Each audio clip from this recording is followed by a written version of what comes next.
Hi, I'm Brooke, and I'm from the Santa Barbara Middle School Team Press, and today I'm here with... Beth McDONALD. It's very nice to meet you. It's nice to meet you too. Thanks for having me. Anytime. You wrote that both sides of your family displayed psychic abilities. Did you grow up learning about that? Yes, in a way. My family is from the rural South, Arkansas and Texas, and so there's a very strong religious factor, and then there's a very strong psychic factor, and so it could be kind of confusing at times because there were things that they talked about, and then there were things that we didn't. And the most spectacular example, and I get emotional when I talk about this, is that my father served in Vietnam, and he had been one of the officers who had flown in the 50s and 60s. He flew B-52s.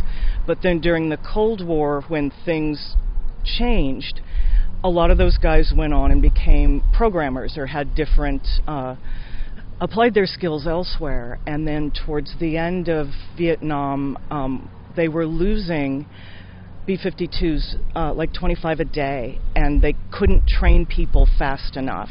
So they pulled a lot of the older guys off the desk duty and sent them to Vietnam, and my father was one of them. And my mother and a lot of my military aunties, the wives, were terrified because they had just gotten used to, okay, I don't have to worry about him anymore, he's flying a desk.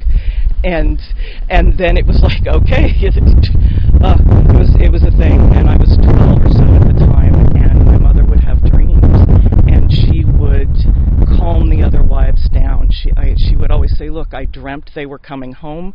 I dreamt we met them at the airport. I dreamt they got off the plane in this order.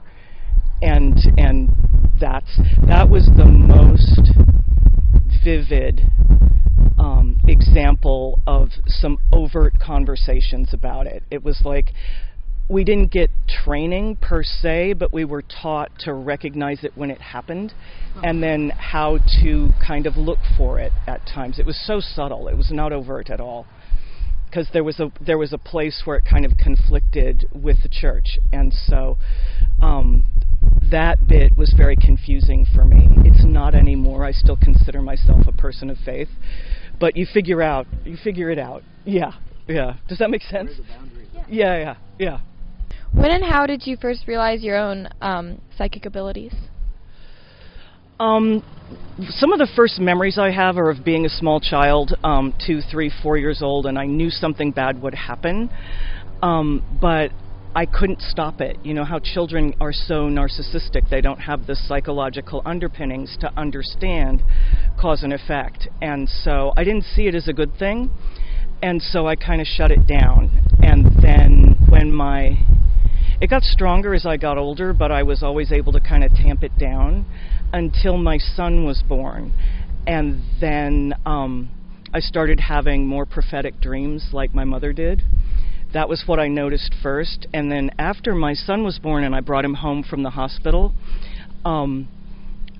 women naturally, and fathers too, but like have this explosion of women's intuition when you get the baby home, because they can't speak, and they make all these noises, and you don't know whether they're happy or sad or what you need to do or not, so your intuition just really ramps up, and mine went off the charts. And I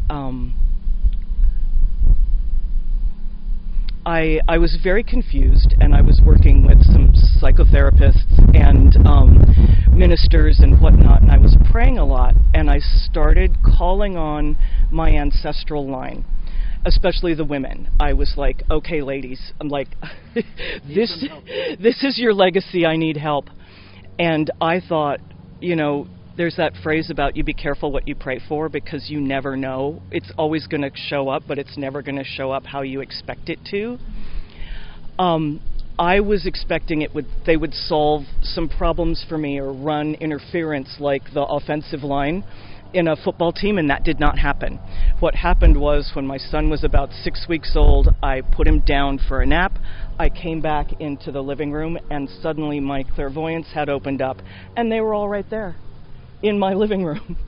I was like, because at first it was not okay. I was like, this is overwhelming, but then I could feel the love, and it was like, oh my gosh, you're my ancestors, and I was named for a bunch of you. Like, you loved me. You wouldn't be here to hurt me. And then it occurred to me, because I can be kind of slow when I'm jangled, was just like, why are you all here? And they were like, because you asked for help. They were speaking in one voice like a Greek chorus. It was like, because you asked, we're here, and he's your boy, he's our boy, you know, and it was like, okay, good. Yeah, then it was like, okay, now what do I do? Right, so I started training, and I was 31 when I started really trying to, when I realized there were differing traditions, just like in religion, there's different kinds of Christianity, and there's different kinds of Judaism, and there's different kinds of Islam. It was like, oh, there's different philosophies about psychic abilities and the different psychic gifts, and I don't know squat about it. So fortunately, Santa Barbara being Santa Barbara, there was a really wonderful group of older women who'd been doing this for a long time, and they were so helpful and so supportive, and there was one guy, Gary Douglas. I think he's in Hawaii now. I don't think he's here anymore, but he was amazing. They were all amazing. Pam Osley was great. Uta Solnar. Elvira, I don't remember her name, but she had a show on SBTV, and she was Hungarian from the gypsy tradition, and she did the tarot cards. Like, everybody had a different thing to bring to the table, and I just feel like I got to go to grad school, like, right here. It was really awesome. I feel really blessed about that. Other people, I don't think, have been as lucky. Thank you. That was wonderful. How was the process of starting your practice? This was another place where I was really blessed. I had already been an entrepreneur. I was working as a business consultant and helping people write marketing plans and business plans and press releases and media kits and stuff like that. And so I was a member of the chamber. I was a member of the South Coast Business Women's Network. There was a lot of networking groups, and this is a small town. I mean, it's bigger than it was, and I had a lot of people when I kind of came out of the closet, so to speak, and I was like, okay, I'm adding this into my repertoire now. They were like, cool. You know, we know you. We know you. You're a straight shooter, and if you can say you can do this, we believe you. And how about an appointment? You know, it changed nothing. It was. I had been very scared. And I kind of sat on it for about 2 years till I was confident. But I had nothing but warm welcomes and support here. Yeah. How do you help people, and do you work with young people as well as adults? I do. I love working with families, and I love working with young people because it's such a key juncture. Our society struggles to recognize that each soul has a unique gift, and everybody's here for a different reason. I liken it to the Marvel comic superheroes. Like, everybody's got a superpower. But as parents, we get a lot of ego investment in who our child becomes or doesn't become, and that's not necessarily a good thing. And then a lot of times it can simply be scary to recognize where your children are powerful and where they need support, because it is such a reflection. So we get kind of caught up in things that aren't necessarily helpful for kids, and especially the junior high and high school years can be such a powerful time because you're just getting to see how the world is. You're kind of coming out more about the protective womb that we keep you in, the little cotton wool bubble, and part of the reason that the teenage years are so angry is because there's so much shock about, like, oh, good Lord, this is difficult, you know, no wonder mom and dad struggle, no wonder, you know, being an adult is hard. All you want to do is be an adult, but then you start to get knee deep in it, and it's just kind of, and so I love working with young people, especially the astrological part, because the astrology chart is said to be a map of your soul, and your intentions, the covenant you made with God and the souls that are important to you when you decided you were going to come here or reincarnate. And so I kind of liken the astrology readings, especially with families or anybody, is just kind of a tune-up. We're checking in. It's like, okay, this is what to review, this is what I said I was going to do, this is what was easy, this is what's handled. It's like a shopping list. You know, this is what's done, and then this is what still needs to happen, and these are the opportunities of the moment, and what's the best thing to do next. I find it really helpful for just like assessment, validation, and then what's the next right action. So you don't have to think so much. Does that make sense? Especially for people with a lot of air signs, we overthink, and it's like, stop thinking, just follow the list. And it's, I love that. Yeah. Thank you. What does your average day of work look like? Oh my. That is really dependent, and that was another one of the things that made me such a fan of astrology. In the Bible they talk about to everything there is a season, and it helped me make sense of the patterns that were happening. Like for the last 3 weeks since the eclipses, pretty much everybody that's calling and coming in is dealing with caregiver issues. Women my age and younger are struggling because we're trying to raise our kids and our grandkids, but by the same token, our parents are aging and they need protection. Or two of the ladies just found out their husbands who are slightly older have AFib or some other problem. And so women of middle age in America really struggle because they're having to juggle so much and take care of so many people. And I work by the hour, and because a lot of times people book an hour but then they need 3, it's like I tend to only book 1 or 2 people a day and a couple of hours in between, so people are free to have as much time as they need, especially because people process differently, people hear and speak differently, and then if they're upset, then that slows everything down more. So I really kind of space things out. Basically what happens when people schedule is I send them a set of prayers, I send them a questionnaire, like what are your priorities, what do you want to cover? And I do that because a lot of the things that come up when I start working everything up are not the things that were on their list. And so I want to make sure from a customer service standpoint, I have all my bases covered. And I also know how to manage time. I want to make sure they get their priorities handled first and foremost. But if their great grandmother is coming through and she's like, yo, you know, you got to be careful about that puppy, it's a menace, or something, it's, or your business partner is embezzling, you need to check your QuickBooks, you know, that kind of thing. So to answer your question, my day really varies, and I usually do 1 or 2 appointments a day. Again, if I've got an emergency, if I've got somebody in a lawsuit or something, you know, if I go to court with them, or if I go to their lawyers, or go to the press conference or whatever, sometimes it can be whole days or a series of days, depending. Being self-employed, you can control your own schedule, and so I try and just modify it to the needs of the moment. Like I may have 2 weeks where nobody calls, and then I may have 2 weeks where it's just like everybody's calling right now. And so I love being self-employed that way for the freedom that I have. Thank you. How did the COVID-19 outbreak affect your business and your clients? Oh, good Lord. That's a fascinating question. Up until COVID, I would do about 8 divorces a year.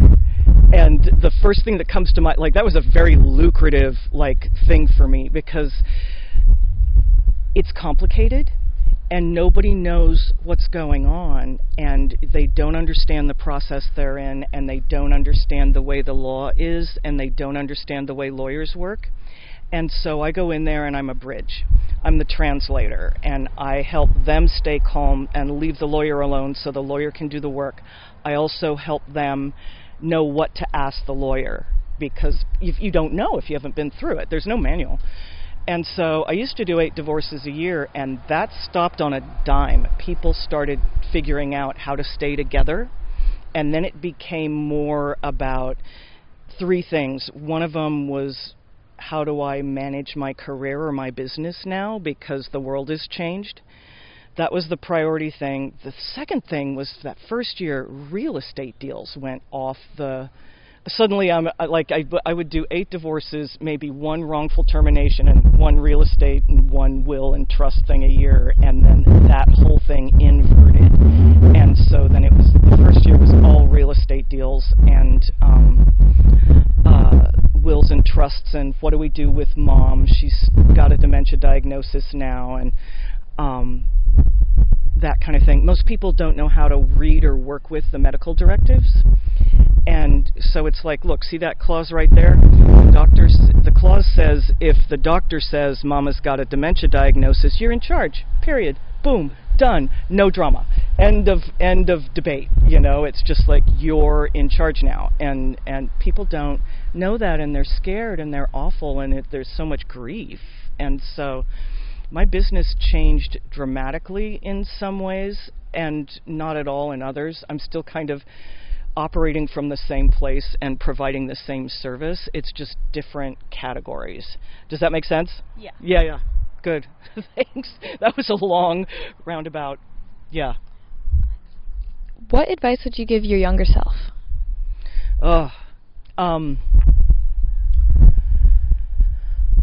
The first layer would have been to trust my own self more.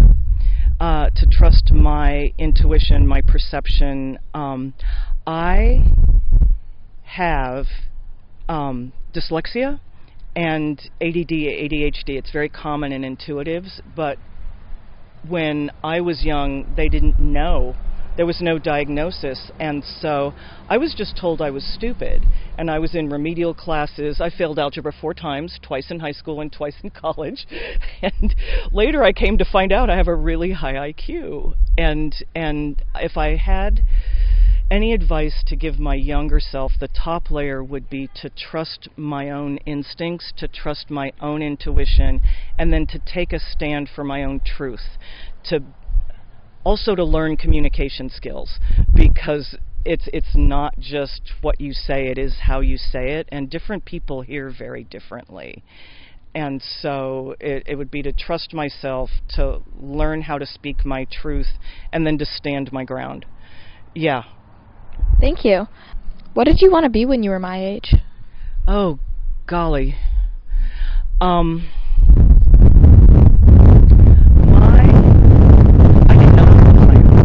did not have a plan. I was born in 1961, and so the thing you have to understand is that I was born in the heart of the Father Knows Best years, where women don't have careers. You just have to be pretty, you know, marry well, go to church on Sunday, make pretty babies. Like, you just have to, like, the joke was, you're not going to school for a career, you're going to school to get an MRS degree, to be a Mrs.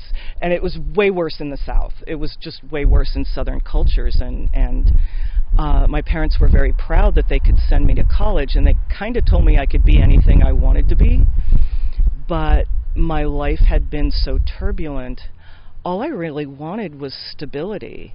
You know, as a military kid, we moved every couple of years, and I just wanted to be in one community, in one house, in one neighborhood for the rest of my life. And so my dad got transferred to Vandenberg. I moved out here in the middle of college, which was early 80s, and I've been here ever since. So it's like, I didn't want a career, I wanted stability. And I feel like it's a tremendous triumph that I created that for myself, and in a community where I could actualize and be who I needed to be, with community support. So it's a very different thing than normal people, and so that's why I say it's like, trust your gut, trust your intuition, learn how to communicate, and then like dig in. Thank you. If you could give me one homework assignment, what would it be?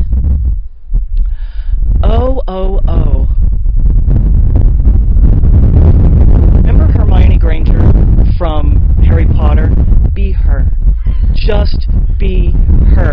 geek out.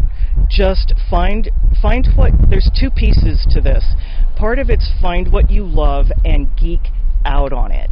And when the world is weird or when humans are weird, it's like turn your phone off, get your books, or for me it's like I go to Amazon and I buy more books, you know, and I have a library of my own so I don't have to go out. And geek out on whatever interests you the most so that you can become an expert early on and show others the way with whatever your superpower is. That's the first piece. The second piece is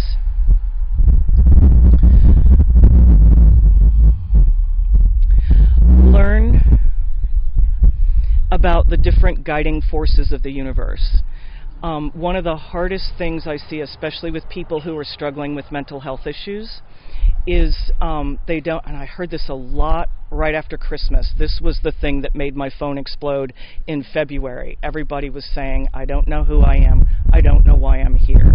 And that's one of the most common drivers of depression, mental health issues. It can be hard to function if you don't know what you're supposed to be doing. And so one of the things that I learned from my father was that, you know, study the different schools of thought about religion and psychology and psychotherapy and ancient religion, shamanism, and figure out what it is you believe about what this world is and why you're here and what you're supposed to be doing, and geek out on that. Just be a geek. The bottom line is just geek out. There's just no other word for it. Yeah, everything else will fall into place. Thank you. I think that might be it. Awesome. Thank you. You're welcome. It was great meeting you. Thank you. Yeah, thank you for your time. You're so welcome. I love doing this kind of thing because with young people, you're the future. And we're not leaving you what we thought we'd be leaving you in terms of this world. Yeah. And so anything we can do, anything my generation can do to help you guys find your way, don't hesitate to ask. Thank you. You're welcome.